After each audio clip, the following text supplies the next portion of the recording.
आपकी सीख ले। हम गुल सरोवर सुनिए सुना दिए, कोशिश करिए तुम्हें कल परसों ले सुना दिए, ठीक। गुल फ्लोवर हो चाहे गुल सरोवर हो, है कोशिश करिए भाई, क्योंकि मतलब ये ऐसी कथाएं हमने अभी सीखी नहीं है और ज्यादा समय भी नहीं हुआ है। अभी हमें कथा कहते हुए 4 सालें हुई हैं, ज्यादा समय नहीं हुआ।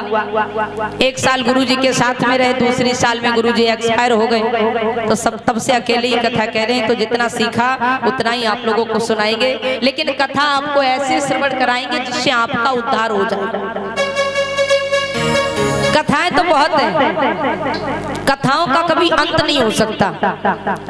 अगर 7 दिना की भागवत है तो लास्ट दिन होता है तो भैया लोग पूछते हैं भैया का कथा कल खत्म हो गई ना भैया, अबे ना खत्म भाई, कल खत्म हो जाए कथा, यही कहते हैं। लेकिन कथा कभी खत्म नहीं होती। जिस दिन ये कथा खत्म हो जाएगी उस दिन हम कहाँ बचेंगे। जिस दिन कथा खत्म हो जाएगी ये दुनिया ही खत्म हो जाएगी। क्योंकि जब द्वापुर जा रहा था तो सारे देवता कहने लगे कि हे प्रभु अब तो द्वापुर जा रहा है, कलयुग में हमारा उद्धार कैसे होगा। तो भगवान कन्हैया कहने लगे कि मेरा अंश जो है भागवत में जा रहा है, जो भी भागवत को नियम संयम साधना से श्रवण करेगा उसका उद्धार हो जाएगा, उसी को मोक्ष मिल जाएगा।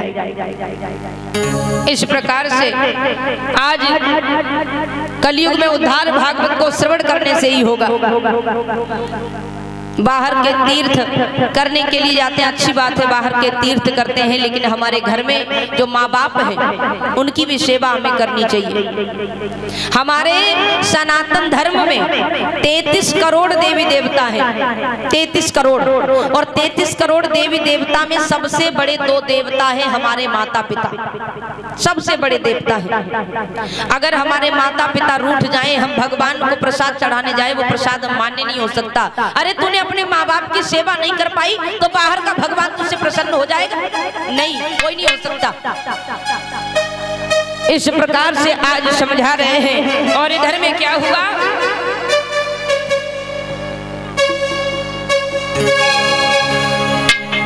महाराज उसी समय लोमस ऋषि जी कहने लगे कि बेटा तुमने महाराज परीक्षित को श्राप दे दिया है, और अब कोई महाराज परीक्षित को जाकर के बता दो कि आज के 7वें दिन उसकी मौत हो जाएगी। याद रखना श्रोता बंधुओं, महाराज परीक्षित भी इधर बड़े दुख में बैठे हुए हैं कि आज उन्होंने एक संत का अपमान कर दिया। और महाराज परीक्षित को जब ये पता चला कि आज के 7वें दिन मेरी मौत हो जाएगी, तो महाराज परीक्षित ने घर परिवार छोड़ दिया और भगवान श्री कृष्ण के चरणों में अपने मन को लगा करके बैठ गए। सोचने लगे कि मुझे मरना है तो कुछ करना है। उसी समय महाराज परीक्षित श्री हर हर गंगा के किनारे विराजमान हो गए हैं। 88,000 ऋषियों के बीच में महाराज परीक्षित बैठ गए हैं जाकर के।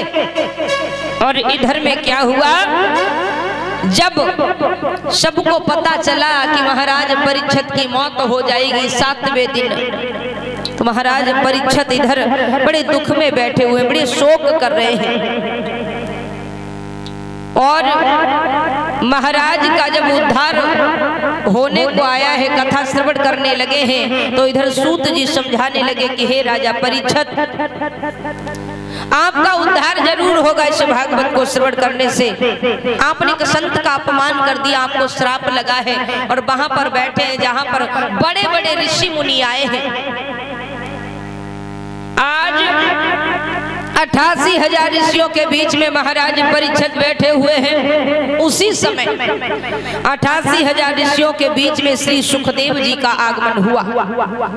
और जैसे ही सुखदेव जी का आगमन हुआ तो 88,000 ऋषियों ने सुखदेव जी को प्रणाम किया। और जब सुखदेव जी को प्रणाम किया तो महाराज परीक्षित के मन में शंका आ गई और जवाब देने लगे कि हे सूत जी, आप मुझे बताइए, आप तो ऋषियों में सबसे बड़े हैं, लेकिन आप इस छोटे से बच्चे को प्रणाम कर रहे हैं, इसका कारण क्या है? आपने इतने बड़े बड़े ऋषियों आपके साथ में हैं, आपके शिष्यगण हैं, आपने एक बच्चे को प्रणाम किया। तो उसी समय आज सूत जी कहने लगे कि हे राजा परीक्षित, ये कोई बालक नहीं है, ये बहुत ही बड़े विद्वान हैं। इन्होंने अपनी माँ के ज्ञान प्राप्त कर लिया था। श्रोता बंधुओं, ये बात सत्य है कि सुखदेव जी ने मैया पिंगला के उदर में ही सारे ज्ञान को श्रवण कर लिया था। एक बार क्या हुआ कि भगवान भोले बाबा जो थे ये कैलाश पर्वत पर समाधि लगा करके बैठे थे और मैया पार्वती भी बैठी थी। तो उसी समय क्या हुआ, जब नारद जी एक दिन भ्रमण करने के लिए चले हैं तो नारद जी कहने लगे कि कुछ अच्छा नहीं लग रहा है, कहीं लड़ाई नहीं हो रही है। और मैया पार्वती और भोले बाबा की कभी लड़ाई ही नहीं होती थी। क्यों? क्योंकि भोले बाबा 24 घंटों समाधि में बैठे रहते थे, लड़ाई करते हुए। तो क्या हुआ, नारद जी मैया पार्वती के पास में पहुंच गए और जब मैया पार्वती के पास में पहुंचे तो उसी समय जवाब दिया कि मैया एक बात हमें बताओ। मैया पार्वती कहने लगी कि नारद जी कौन सी बात?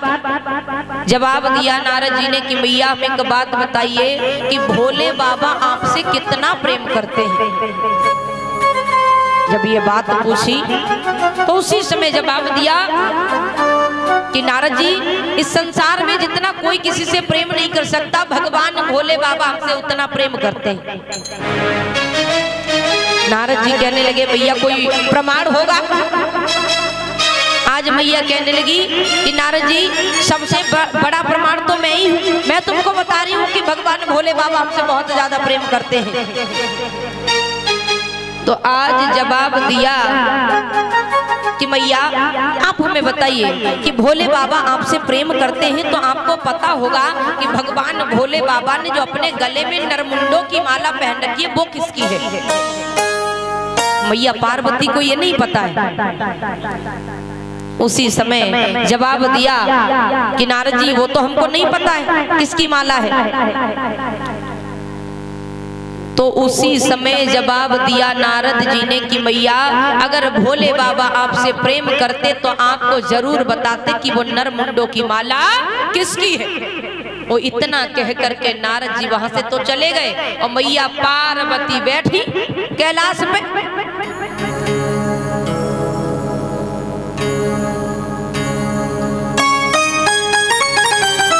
मैया पार्वती को बड़ो क्रोध, नारद जी तो लकड़ियां लगाए कि चले झगड़ा करवाए कि, और भगवान भोले बाबा की जैसे ही समाधि खुली है तो उसी समय मैया पार्वती को भोले बाबा ने देखो कि मैया पार्वती गुस्सा में बैठी।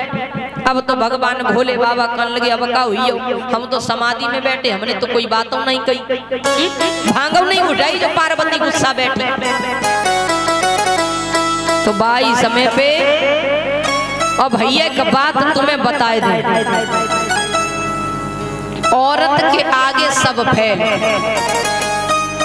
चाहे वो डीएम होए, सीएम होए, मंत्री होए, संतरी होए, कोई होए, औरत के आगे सब फेल हो जाते हैं। के आगे ना ही चलते काऊ की है, ऐसा ही है। परीक्षा तुम्हारी चलते याद रखना। तो इधर में क्या हुआ, भगवान भोले बाबा से मैया पार्वती कहने लगी है कि भोले बाबा आप हमें बताइए कि आप हमसे प्रेम कितना करते हैं। so, भगवान भोले बाबा कहने लगे जय आफत फटी परी, अरे पार्वती हम तो तुमसे इतना प्रेम करते हैं जो तीनों लोकों में कोई किसी से प्रेम नहीं कर सकता। आज मैया पार्वती कहने लगी अच्छा आप हमसे इतना प्रेम करते हैं तो बताइए ये मुंडों की माला किसकी है। भगवान भोले बाबा कहने लगे कि पार्वती तुम इसको जान करके क्या करोगी। मैया पार्वती कहने लगी हम तो जानते थे, नारद जी हमको सही बता के गए। अब भोले बाबा समझ गए कि नारद ने जो लड़ाई करवाई थी। जवाब दिया कि आप हमसे प्रेम नहीं करते हो। भगवान भोले बाबा कहने लगे नहीं पार्वती जी हम तो हमसे बहुत प्रेम करते हैं, कैसे बताएं। जवाब दिया कि नरमुंडों की माला बता दो किसकी, हम समझ जाएंगे हम हमसे प्रेम करते हैं। तो जब नहीं मानी है कोई बात मैया पार्वती ने तो उसी समय क्या हुआ, भगवान भोले बाबा कहने लगे कि हे पार्वती ये किसी और के मुंडों की माला नहीं है बल्कि तुम्हारे ही मुंडों की माला है। और वो उसमें कितने मुंड थे, 108। तो मैया पार्वती कहने लगी कि हे दयालु, हे प्रभु, मेरी मृत्यु 108 बार हो चुकी है, मैं 108 बार मर चुकी हूँ। भगवान भोले बाबा कहने लगे, हाँ पार्वती, तुम्हारी मृत्यु 108 बार हो चुकी है और मैं तुमसे इतना प्रेम करता था कि तुम्हारे मुंडों की माला अपने गले में लटका ली। और क्या जवाब दिया भगवान भोले बाबा ने? कितना प्रेम करते हैं भगवान भोले बाबा मैया पार्वती से कि जब जब मरती तुम दुनिया में और लेती जन्म दोबारा, और जन्म जन्म का साथ है गिरजे हमारा, ओ गिरजे हमारा, जन्म जन्म का साथ है गिरजे हमारा, ओ गिरजे हमारा।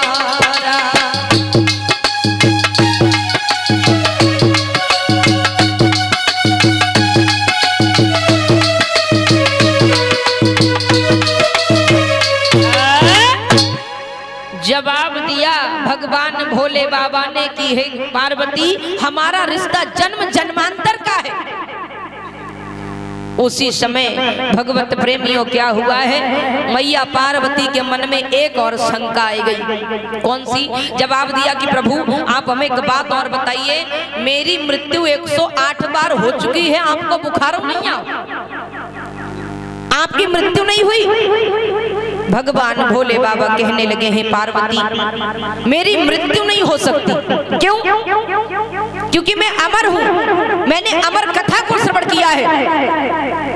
तो उसी समय मैया पार्वती कहने लगी कि प्रभु आपने अमर कथा को श्रवण किया है तो आपको अमर कथा याद भी होगी। भगवान भोले बाबा कहने लगे हाँ। तो जवाब दिया, जब आपको अमर कथा याद है, आप अमर हैं, तो मुझे भी उस अमर कथा को श्रवण करना है। उसी समय भगवान भोले बाबा कहने लगे कि पार्वती तुम अमर कथा को श्रवण नहीं कर पाओगी। क्यों? जवाब दिया, अमर कथा का विस्तार बहुत ही बड़ा है।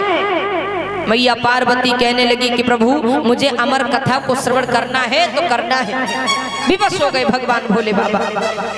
आज जवाब दिया कि ठीक है पार्वती, मैं तुम्हें कथा श्रवण कराऊंगा, लेकिन मेरी कथा का जवाब तुम्हें हाँ में देना होगा। मैया पार्वती कहने लगी ठीक है।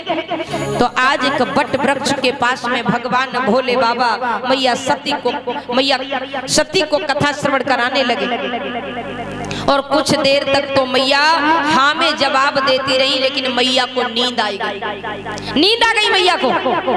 और उस बट वृक्ष में को खुखाल थी जिसमें को तोते का बच्चा रहता था। एक तोते का बच्चा रहता था। तो आज वो तोते का बच्चा सोचने लगा कि अगर मैया पार्वती ने हाँ में जवाब नहीं दिया तो भगवान भोले बाबा पूरी कथा को श्रवण नहीं कराएंगे, मेरी कथा अधूरी रह जाएगी। तो आज मैया पार्वती के जहाँ मैया पार्वती हाँ कहती, वो तोते का बच्चा हाँ में जवाब देने लगा। तोते का बच्चा हाँ में जवाब दे रहा है और कथा संपन्न हो गई। मैया गिरजा की नींद खुली है। मैया कहने लगी प्रभु कथा कहाँ पे पहुंची? भगवान भोले बाबा कहने लगे सती कथा कहाँ पे पहुंची? इसका मतलब तुमने मेरी कथा को श्रवण नहीं किया? नहीं प्रभु, मुझे नींद आ गई थी। समझ गए भगवान भोले बाबा कि मेरी अमर कथा को किसी दूसरे ने श्रवण कर लिया है। तो आज भगवान भोले बाबा क्रोध में आकर के कैलाश पर्वत पर विशाल तांडव करने लगे। और जब तांडव किया है तो सुखोखाल से वे तोते का बच्चा निकल करके भागने लगा। देख लिया भगवान भोले बाबा ने। और भगवान भोले बाबा त्रिशूल लेकर के उस बच्चे के पीछे पड़ गए। वो तोते का बच्चा आगे आगे भाग रहा है, भगवान भोले बाबा पीछे पीछे जा रहे हैं। जवाब दिया कि हे दयालु आप मुझे छोड़ दीजिए। भगवान भोले बाबा कहने लगे मैं तुझे नहीं छोड़ूंगा, तूने मेरी अमर कथा को श्रवण कर लिया है। इधर में वो तोते का बच्चा भाग रहा है। और क्या हुआ, इधर व्यास पत्नी सत्यवती उर्फ पिंगला अपने बालों को सुखा रही थी छत के ऊपर। तो जैसे ही व्यास पत्नी को जमुआई आई है, उसी समय पर उस तोते के बच्चे ने सूक्ष्म रूप धारण कर लिया और मैया पिंगला के उदर में प्रवेश कर गया। भगवान भोले बाबा कहने लगे कि ओरे नादान, जब भी तू उधर से बाहर आएगा मैं तुझे जीवित नहीं छोड़ूंगा, मार दूंगा। धीरे धीरे 16 वर्ष व्यतीत हो गए। 16 वर्ष वो तोते का बच्चा उधर से बाहर नहीं आया। इधर में क्या हुआ कि सारे देवी देवता परेशान होने लगे कि भगवान भोले बाबा ने अटल समाधि लगा ली है। तो सारे देवताओं को लेकर के मैया पार्वती भगवान भोले बाबा के पास में आई हैं। भगवान भोले बाबा को समझाया है देवताओं ने कि हे प्रभु, हे दयालु, आप जिसे अमर कथा श्रवण करा चुके हैं, आप उसको कैसे मार सकते हैं, उसकी मृत्यु कैसे हो सकती है। तो भगवान भोले बाबा कहने लगे ये तो मैंने सोचा ही नहीं। आज भगवान भोले बाबा 16 वर्ष की समाधि को तोड़ करके